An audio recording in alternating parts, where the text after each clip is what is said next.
Salam qardaş. Aleyküm selam. Hoş geldin. Hoş geldin.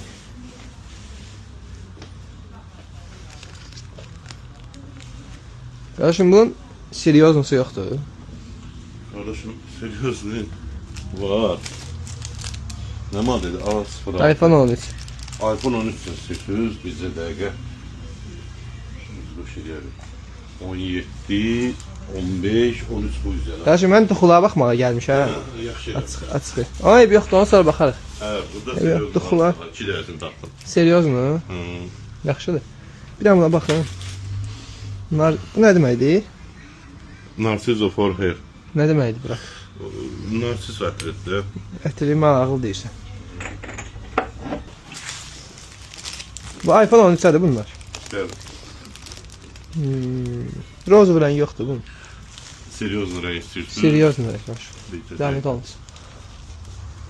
Kəpənəkli var. Evet, olar qardaş. Ha. Kəpə olar. Əla. Ən seriyozusu bu. Telefonuma bir dənə taxaq görək necə olur. Ha, yaxşı. Olar. Gəl abi. Bu $1 qoymuş ha, bu lazım olur arada bir də görsən. Buna vay da bir taxaq da bunu bir də. Sən bunu. 1 minute later. Çay sənin abi. Nuş elə qardaşım.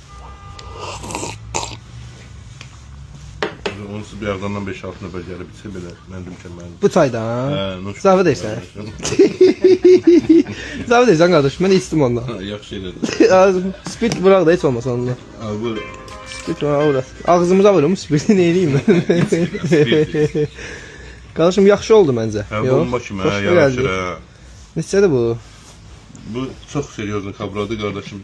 Belə 15 manatı, səhəsin 10 manatı. Amma kəpənəkli. Hə.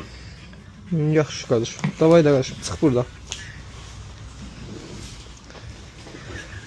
Məncə yaxşı oldu ya. Belə yaraşdı mənə. Adın nədir qardaşım? Adın nədir? Ruslan. Ruslan. Şad oldum qardaşım. Sağ ol qardaşım. Sağ ol. Sağ ol. Bunu qoyuram cibimə. Sağ ol qardaşım. Görüşərik. Müğayət. Görüşərik. Hələlik.